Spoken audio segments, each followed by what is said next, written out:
This, sadly and somewhat diabolically, epitomizes modern progressive thought.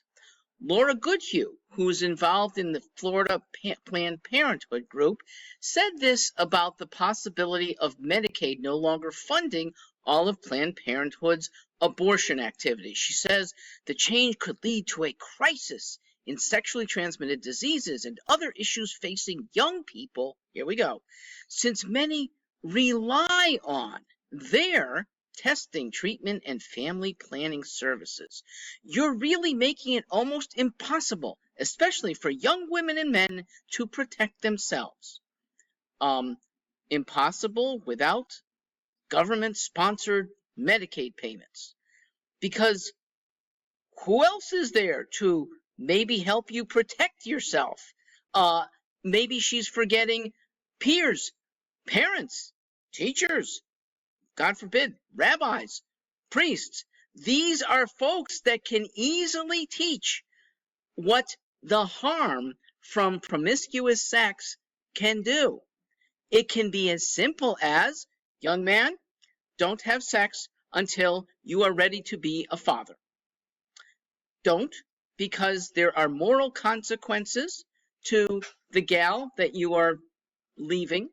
There are possibly health consequences.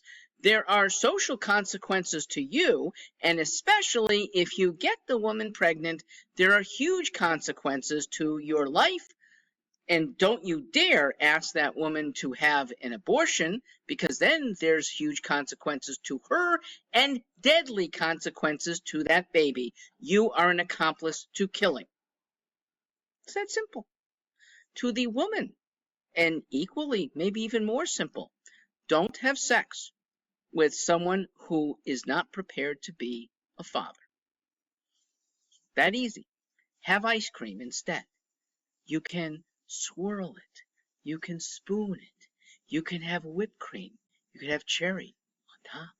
There's plenty of activity you can do, short of intercourse, that might make your relationship more meaningful or might make you realize this is meaningless. But those guys out there are almost certainly not prepared to become a father, so listen to the wisdom of many of us who care about you. As for the government funding, it's not caring about you. It is primarily a political element that fortunately is coming more and more to an end. It should be abolished right away. And with it, the thought, and that's what brings us on, that the government is necessary for transmitting values and guiding your activities. It is the least important element. In fact, it's a negative because its influences are almost the antithesis of good teaching from parents, churches, maybe even peers.